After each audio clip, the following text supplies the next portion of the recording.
নমস্কার বন্ধুরা, আশা করি আপনারা প্রত্যেকে ভালো আছেন, সুস্থ আছেন। আজকের যে বিষয়টা নিয়ে আলোচনা করব সেটা হচ্ছে সাহিত্য সঞ্চয়ন প্রথম ভাষা ক্লাস 9-এর যে পরীক্ষাটি হয়েছিল তার সঠিক উত্তর।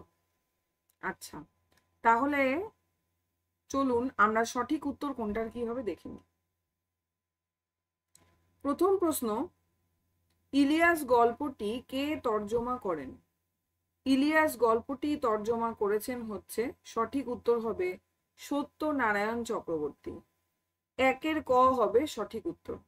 সত্যনারায়ণ চক্রবর্তী হচ্ছে তর্জমা করে।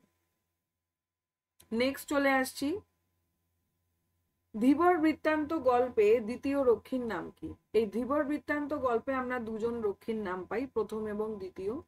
প্রথম জনের নাম ছিল হচ্ছে সূচক এবং দ্বিতীয় জনের নাম ছিল হচ্ছে জানুক। তাহলে এর সঠিক উত্তর কি হয়ে গেল? সঠিক উত্তর হয়ে গেল জানুক হচ্ছে সঠিক উত্তর। ঠিক আছে, নেক্সট প্রশ্নে চলে যাই। কলিঙ্গ দেশে ঝড় বৃষ্টি কবিতাটির মূল উৎস কি? কলিঙ্গ দেশে ঝড় বৃষ্টি কবিতাটার মূল উৎস কিন্তু চণ্ডীমঙ্গল কাব্য। আমরা জানি চণ্ডীমঙ্গল কাব্যের দুটো খণ্ড রয়েছে, একটা আক্ষেপিক খণ্ড, একটা বণিক খণ্ড, এবং তারই অন্তর্গত হচ্ছে কালকেতু ফুল্লরার যে কাহিনী রয়েছে, সেই জায়গায় কলিঙ্গ দেশে ঝড় বৃষ্টির প্রসঙ্গ রয়েছে। আচ্ছা, কলিঙ্গ দেশে ঝড় বৃষ্টির পুরো কবিতাটা খুঁটিয়ে খুঁটিয়ে বুঝিয়ে বুঝিয়ে আমি পড়িয়ে দিয়েছি। এসএসসি এমএসসি বলে একটি প্লে লিস্টে দেখতে পাবেন রয়েছে, সেখানে প্রচুর ক্লাস করানো হয়েছে, সেগুলো দেখে নেবেন। এমনকি প্রশ্ন উত্তর নিয়েও কিন্তু আমি আলোচনা করেছি। অভিষেক কবিতা থেকে শুরু করে অনেকগুলো গল্প কবিতা নিয়ে আলোচনা ইতিমধ্যে হয়ে গেছে, তার নোটও আমি দিয়ে দিয়েছি, আপনারা সেই প্লে লিস্টে গিয়ে দেখে নেবেন। আর এই কমেন্ট বক্সে আমি সেই প্লে লিস্টের লিঙ্কটা দিয়ে দিচ্ছি, যদি কেউ দেখতে চান তাহলে আপনাদের সুবিধার্থে আমি সেটা করে দিচ্ছি। আচ্ছা, ঝোড়ো সাধু কোথায় মারা যান? ঝোড়ো সাধু মারা যান হচ্ছে গাইঘাটা।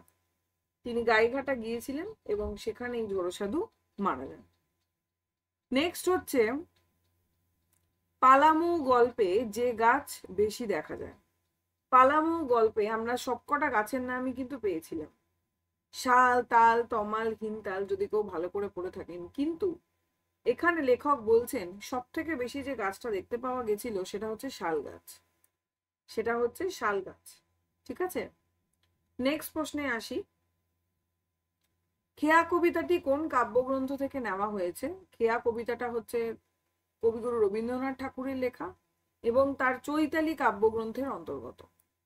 চৈতালি কাব্যগ্রন্থের অন্তর্গত হচ্ছে খেয়া।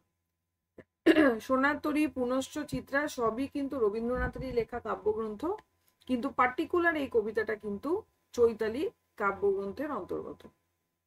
নেক্সট প্রশ্নে আসি, মায়ের মতে এশার বয়স কত? উপোস গল্প থেকে এটি দেওয়া রয়েছে।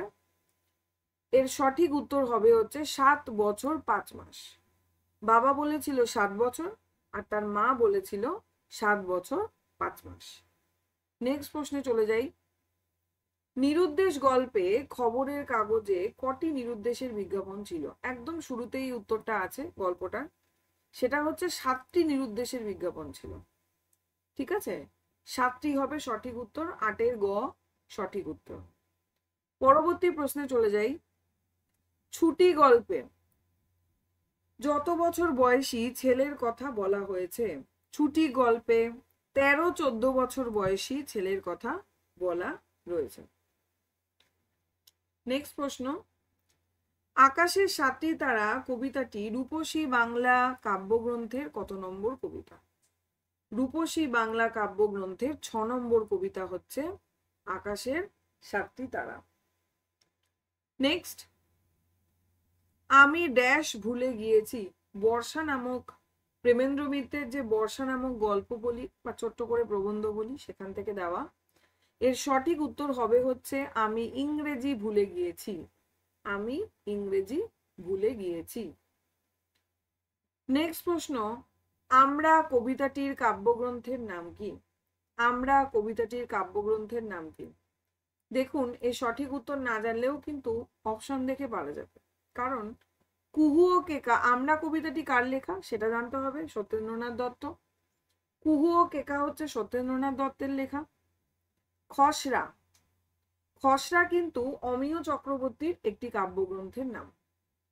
মহিলা একটি পত্রিকা, এই পত্রিকার প্রসঙ্গ আমরা হিমালয় দর্শন নামক গল্পটিতে পাবো। এবং ব্যথার বাসী কিন্তু জসিমউদ্দিনের লেখা একটি কবিতা। তাহলে এখানেই যদি আমরা এটুকু জানি যে আমরা কবিতাটি কাব্যগ্রন্থ জানার আগে আমরা কবিতার কবিকে সত্যেন্দ্রনাথ দত্ত, তাই সত্যেন্দ্রনাথ দত্তের একটি কাব্যগ্রন্থ, একটাই কাব্যগ্রন্থের প্রসঙ্গ রয়েছে কুহু ও কেকা। অপশন দেখে কিন্তু ইজিলি অ্যান্সার করা যায়, প্রশ্নটা খুব সহজ।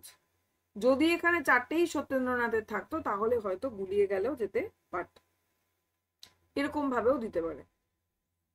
নেক্সট, চিঠি গল্পে যেই সালটি রয়েছে, চিঠি গল্পের একদম শুরুতে যে সালটি রয়েছে সেটা হচ্ছে 29শে জুলাই 1897। খ হবে সঠিক উত্তর, 29শে জুলাই 1897। নেক্সট হচ্ছে চম্পা কবিতাটি কাকে উৎসর্গ করা হয়েছে। চম্পা কবিতাটি বিষ্ণুদের লেখা এবং এটি উৎসর্গ করা হয়েছে হচ্ছে শম্ভু মিত্র ও বিজন ভট্টাচার্যকে উৎসর্গ করা হয়েছে। পরবর্তী প্রশ্নে চলে আসি। ইলিয়াস কত বছর পরিশ্রম করে প্রচুর সম্পত্তি করে ফেলে? কত বছর? 30, 40, 50 নাকি 35? সঠিক উত্তর হবে 35 বছর। ইলিয়াস 35 বছর টানা পরিশ্রম করে এবং তার ফলে সে প্রচুর সম্পত্তি করে ফেলে। পরবর্তী প্রশ্ন, এই জীবন কবিতার কাব্যগ্রন্থের নাম কি? এই জীবন কবিতার কাব্যগ্রন্থের নাম হচ্ছে দেখা হলো ভালোবাসা বেদনা। দেখা হলো ভালোবাসা বেদনা। পথে প্রবাসে গল্পে লেখকরা যেখানে নেমেছিলেন, কোথায় নেমেছিলেন তারা? মার্সেলাসে নেমেছিলেন। প্রত্যেকটার প্রসঙ্গ কিন্তু আমরা পাবো, প্যারিস, ক্যালে, মার্সেলাস, কিন্তু তিনি নেমেছিলেন হচ্ছে মার্সেলাসে। নেক্সট হচ্ছে হিমালয় দর্শন গল্পে যে পত্রিকার নাম পাই, একটু আগেই উত্তরটা আমি বলে দিলাম।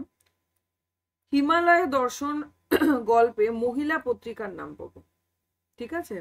মহিলা পত্রিকার নাম পাবো হিমালয় দর্শন গল্প। নেক্সট হচ্ছে নোঙর কবিতার কাব্যগ্রন্থের নাম কি? নোঙর কবিতার কাব্যগ্রন্থের নাম কি? সাদা মেঘ কালো পাহাড়। সাদা মেঘ কালো পাহাড়। শোভন ফিরে এসো তোমার মা শয্যাগত, এটা নিরুদ্দেশ গল্পের কত নম্বর বিজ্ঞাপন?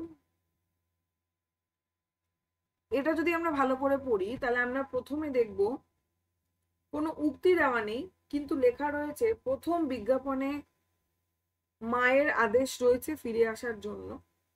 দ্বিতীয় বিজ্ঞাপনে বাবা বলতে শুরু করেছেন এবং বাবা এই কথাটি বলছেন, তার মানে হিসেব মতো এটা 2 নম্বর বিজ্ঞাপন। বোঝা গেল? নিরুদ্দেশ গল্প থেকে দেওয়া। ব্যথার বাসী কবিতাটা কোন কাব্যগ্রন্থের অন্তর্গত? ব্যথার বাসী কবিতাটা কোন কাব্যগ্রন্থ? জসিমউদ্দিনের লেখা নকশি কাঁথার মাঠ। নকশি কাঁথার মাঠ কাব্যগ্রন্থের অন্তর্গত। 21-এর সঠিক উত্তর হবে গ। নেক্সট প্রশ্ন 22 নম্বর, রাধারানীর বাড়ি কোথায়? রাধারানীর বাড়ি হচ্ছে শ্রীরামপুর। 22-এর সঠিক উত্তর হবে খ, অর্থাৎ শ্রীরামপুর। 23 নম্বর প্রশ্ন হচ্ছে হিরুকে চন্দ্রনাথ যেই চিঠিটা দিয়েছিল তাতে কি লেখা ছিল? প্রিয় নাকি প্রিয় বরেশু নাকি প্রীতিভাজনেশু নাকি প্রিয় হিরু? লেখা ছিল হচ্ছে প্রীতিভাজনেশু। এই জায়গায় একটু বলে রাখি, প্রিয় বরেশু লেখা হয়েছিল এবং প্রিয় বরেশু নামটা কেটে দিয়ে প্রীতিভাজনেশু লিখেছিল হচ্ছে চন্দ্রনাথ। এই কথাটাই কিন্তু লেখা রয়েছে, তাই এই দুটোর মধ্যে গুলিয়ে যেতে পারে, তাই এই গুলিয়ে যাওয়া জায়গাগুলো কিন্তু খুব ভালো করে দেখতে হবে। তাহলে সঠিক উত্তর হবে প্রীতিভাজনেশু। জন্মভূমি আজ কবিতার কবিকে? জন্মভূমি আজ কবিতার কবি হচ্ছেন কে হবে? বীরেন্দ্র চট্টোপাধ্যায়। বীরেন্দ্র চট্টোপাধ্যায় হচ্ছে জন্মভূমি আজ কবিতার কবি। জসিমউদ্দিনের আমরা পাচ্ছি কি ব্যথার বাসি, সত্যেন্দ্রনাথ দত্তের পাচ্ছি আমরা, বিষ্ণুদের পাচ্ছি চম্পা কবিতা এবং বীরেন্দ্রনাথ চট্টোপাধ্যায়ের পাচ্ছি জন্মভূমি আজ কবিতা। Next and last question, Mrs বুলের পুরো নাম কি? এই চিঠি যে গল্পটা রয়েছে, মানে চিঠি আকারে রয়েছে যেটা স্বামী বিবেকানন্দের, এই যে যাদের নাম উল্লেখ রয়েছে পেছন পৃষ্ঠায় দেখবেন তাদের সম্পূর্ণ নাম এবং পরিচয় রয়েছে। আমাদের কিন্তু অন্তত নামটা ভালো করে জেনে রাখতে হবে, পুরো নামটা, পরীক্ষা এলেই আসতে পারে। এই সঠিক উত্তর কিন্তু সারা বুল। মিসেস বুলের পুরো নাম হচ্ছে সারা বুল। এই গেল 25টা প্রশ্ন, প্রত্যেকটার উত্তর আমি বলে দিয়েছি। যারা যারা পরীক্ষা দিয়েছেন অনেক অনেক ধন্যবাদ, এবং আমি চাইবো আরো বাকিরা পরীক্ষা দিন, টেক্সটগুলোকে ভীষণভাবে খুঁটিয়ে পড়ুন। পরীক্ষার একটা ডেডলাইন কিন্তু আমি দিয়েই দিই আগে, আমি অলরেডি আগেরটা বলেছিলাম যে 7 তারিখ পরীক্ষা হবে, পরীক্ষাটা 7 তারিখই নেওয়া হয়েছিল, আজকে তার উত্তর বলে দেওয়া হচ্ছে। এবং পরবর্তী যে পরীক্ষা যে কোনো কিছুই কিন্তু আমি, এটা হচ্ছে আপনাদের হোয়াটসঅ্যাপের যে চ্যানেলটা রয়েছে, ফেসবুকের চ্যানেলে এবং ইনফ্যাক্ট টেলিগ্রামে এবং ইউটিউবেও আমি কিন্তু পোস্ট করে জানিয়ে দিই, ইউটিউবের পোস্টে আপনারা পেয়ে যান। সুতরাং যদি আপনারা এই লিঙ্কগুলোতে জয়েন করে ফেলেন তাহলে অবশ্যই পেয়ে যাবেন, এবং সাবস্ক্রাইব করা থাকলে সমস্ত নোটিশ যা কিছু আপনাদের কাছে আগে পৌঁছে যাবে। ক্লাসটা ভালো লাগলে অবশ্যই লাইক করবেন। কিরকম ধরনের ক্লাস চাই আর কিভাবে বললে আপনাদের সুবিধা হয় এগুলো অবশ্যই আমাকে বলবেন, আমি সেগুলো পড়ি, শুনি, প্রত্যেককে উত্তর দিই এবং চেষ্টা করি আপনারা যেভাবে চাইছেন সেভাবে বোঝাতে, সেভাবে বলতে, যাতে আপনাদের হেল্প হয়। আজকে এ পর্যন্তই। ধন্যবাদ সকলকে, সকলে ভালো থাকুন এবং পড়াশোনায় থাকুন।